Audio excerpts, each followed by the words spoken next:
In early 2022, Škoda Australia announced it would introduce the brand's first ever battery electric vehicle, the Enyaq, to this country, which we were hoping would arrive in 2023, but here we are in June and it's still 1 year away from going on sale. That's mid-2024. The reason for that delay is that the Enyaq already has up to an 18-month waiting list in Europe. Let's find out whether it's actually worth the wait just by having a look and having a sit in this vehicle.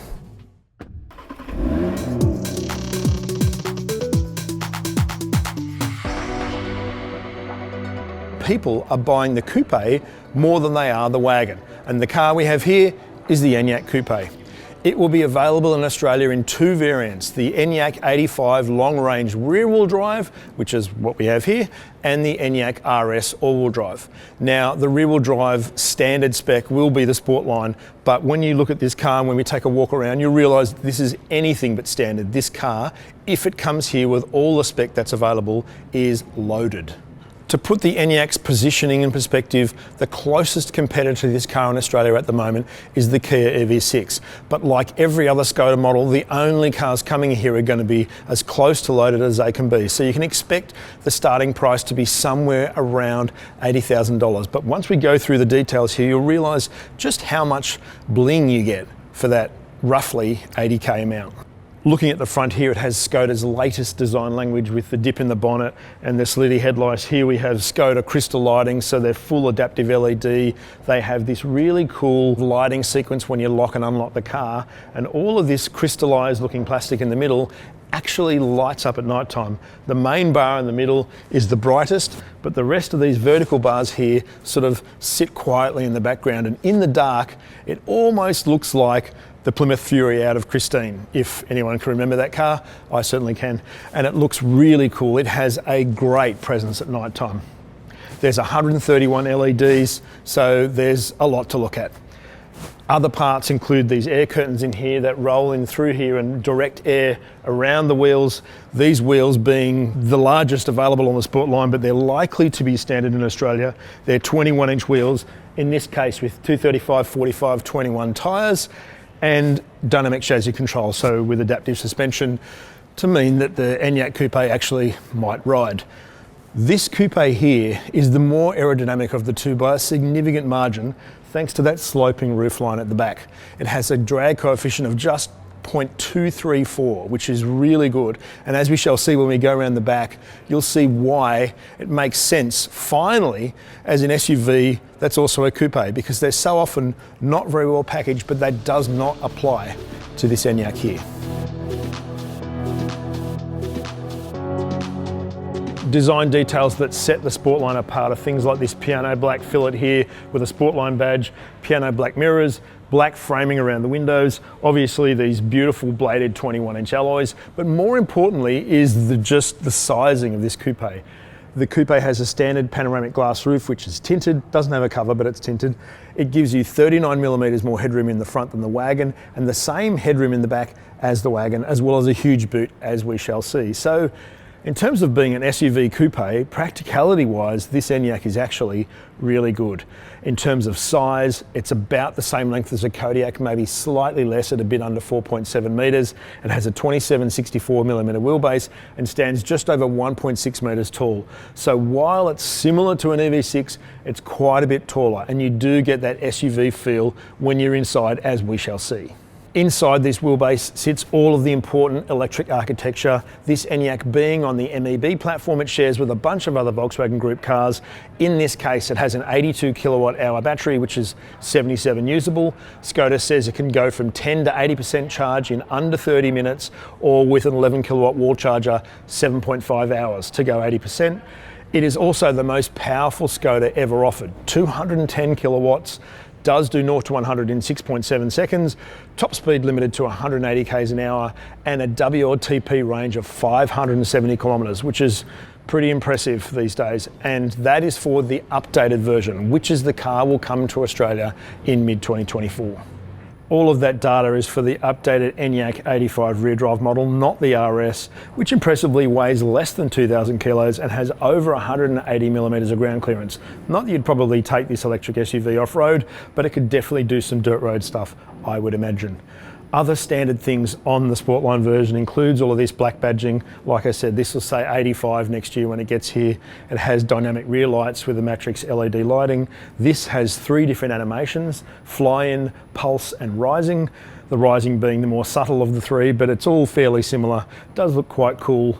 Another update we'll have in 2024 is that this rear wiper that doesn't seem to wipe much of the rear screen will be removed. So whether that is for aerodynamic reasons or just visual, I don't know, but I think it'll look a little bit cleaner without it.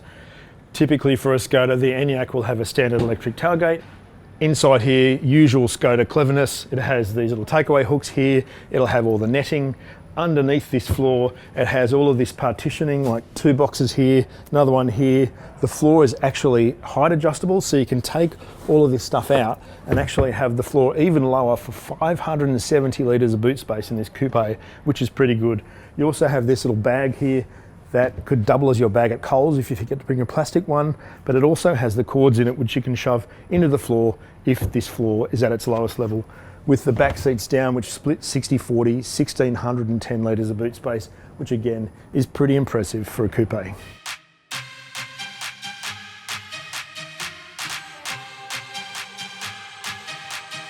Inside this Enyaq Sportline, the design theme is very similar to the updated Octavia, which means it isn't too in your face and too deliberately different, but it very much is its own thing.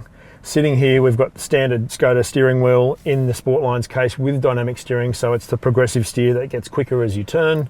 We have a lot of all the trim elements that you should be fairly familiar with Sportline models, like red ambient lighting, this carbon effect trim. Here we have this stitched black leatherette on the dash, stitching through here, which on the absolute top model is material finish, but here it's just leatherette. That's also on the sides of the center console here, which means you actually have a padded thing to lean your leg against.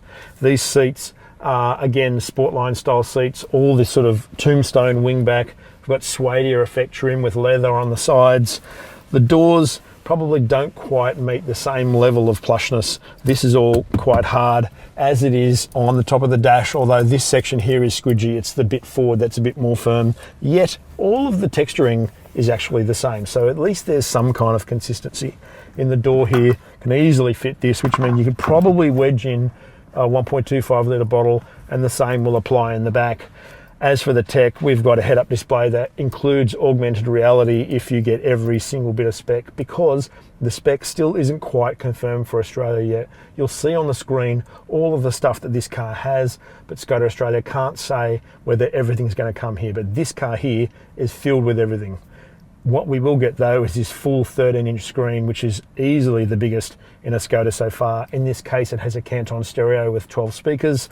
It also has space for 2 wireless chargers, which I think is the first time I've seen that. Next to each other, side by side in the console here, we have 2 cup holders here, a tray here, that cool armrest that sort of ratchets up, that is one of the greatest in the world. And inside here, because we're in an EV and don't have a transmission tunnel, we have a little tray here. We have another one here with this little box that lifts out and has a little lid on it, which leaves space in here for, I'm not sure what, but I'm sure you'll work it out if you own one over time.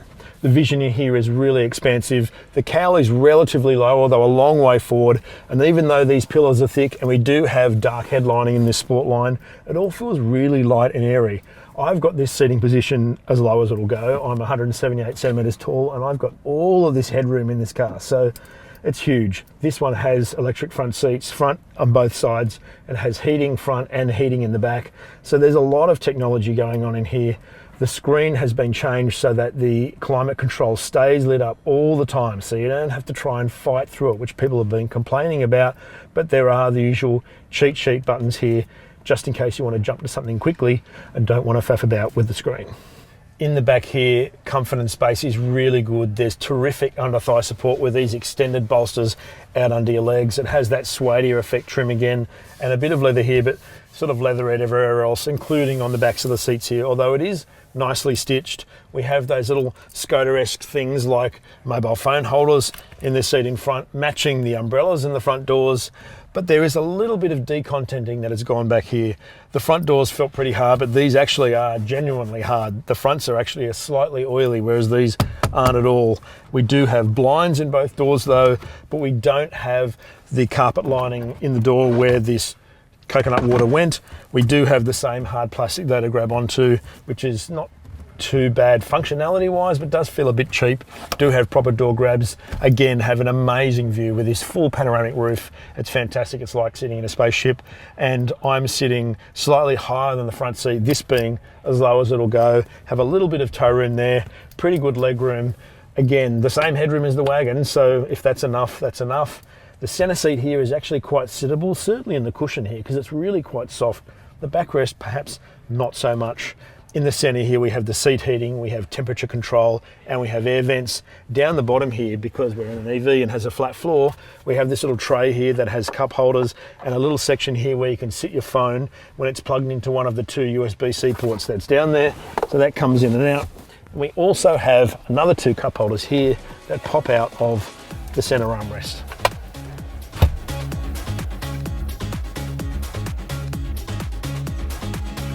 So what do we think of the Enyaq on first impression? I would say that this is a really practical and quite striking battery electric vehicle.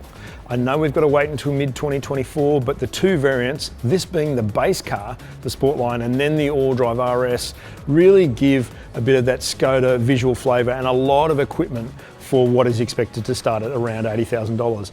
And there's a chance that the just launched Laureen and Clement, which is also called L&K version, which has Napa leather and cloth on the dash and a whole bunch of other luxury style items, is also being considered. So we'll have two sports models and a full-on luxury model if having red striping inside your car is not really your cup of tea. So if Skoda's first ever electric vehicle, the Enyaq, is something that you're kind of keen on, registering for interest in Australia will start at the beginning of 2024.